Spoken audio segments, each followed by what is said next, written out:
Fra Bassano, Marostica, Nove, Cartigliano e Rosà ha preso piede un grande evento podistico. Parliamo della Mezza Maratona del Brenta, manifestazione che per la sesta edizione ha visto ai nastri di partenza circa 700 atleti. 180 volontari hanno contribuito alla gestione completa del percorso, con partenza da Pontevecchio, passaggio per la spettacolare cornice di Marostica ed arrivo nella centralissima Piazza Libertà di Bassano del Grappa. Vittoria della bassanese Lazzarotto e del marocchino Nafef. Sono di Bassano, quindi voglio dire, gioco in casa e è una mezza maratona che merita. È l'inizio stagione, quindi in preparazione a maratone e quant'altro.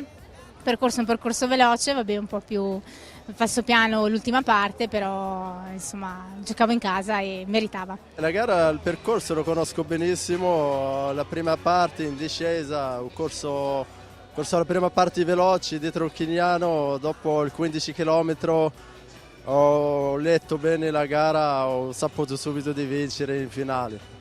È stata la seconda volta che sono stato a Bassano, l'altra volta sono fatto secondo, quest'anno ho migliorato ben 2 minuti dall'altra volta, ho vinto, sono contento. Il consiglio è di correrla prima o poi, ovviamente ci vuole un po' di allenamento, sono sempre 21 km, quindi diciamo che non è che uno si improvvisa runner dall'oggi al domani.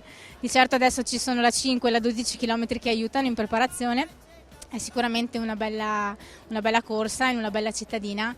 Quindi ecco, per tutti quelli che la vogliono fare, cominciate ad allenarvi un po', a correre un po' e ce la potete fare, insomma c'è gente che sta ancora arrivando e la soddisfazione più grande è sicuramente partire ma arrivare, quindi al di là del tempo, di quanto fai, di come arrivi, sicuramente la soddisfazione è fare 21 km e arrivare all'arrivo. La mezza maratona è per tutti, anche per chi con i 21 km e 97 metri compie semplicemente un allenamento. Di solito faccio triathlon, è lo sport che faccio di più, però, nuoto, bici, corsa, però faccio un po' di tutto.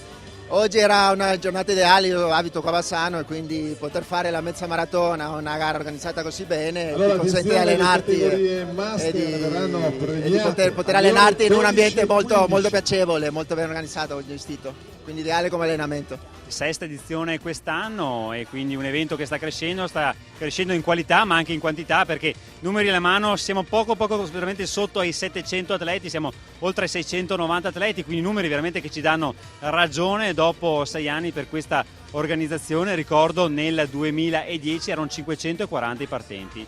Quindi una mezza maratona che passo dopo passo cresce e non solo i numeri da ragione, ma possiamo anche dire che gli atleti rappresentavano 28 province d'Italia e 8 regioni d'Italia, quindi vuol dire che non interessa solo il nord-est, quindi il Friuli e il Trentino, ma anche Lombardia, Piemonte, si è arrivati fino alle Marche e anche il Lazio. Questo vuol dire che la mezza c'è anche a livello turistico. Ospite d'eccezione Mario Binato, uno dei pionieri a livello internazionale del podismo veneto. Sono stati bravi gli organizzatori che si sono ricordati di Mario Binato, che è stato uno dei primi maratoneti vicentini che è andato in nazionale, ecco il motivo. E questa è una cosa che a Mario Binato fa molto piacere, che si ricordano ancora. Cala il sipario dunque sull'evento podistico numero 1 del Bassanese con una promessa: la mezza del Brenta crescerà ancora. Già quest'anno abbiamo giunto da 10 km in serale con la Gazzetta Rana, la riproporremo l'anno prossimo, quindi vogliamo fare 2 gioielli di eventi e rinforzarli ancora di più qualità,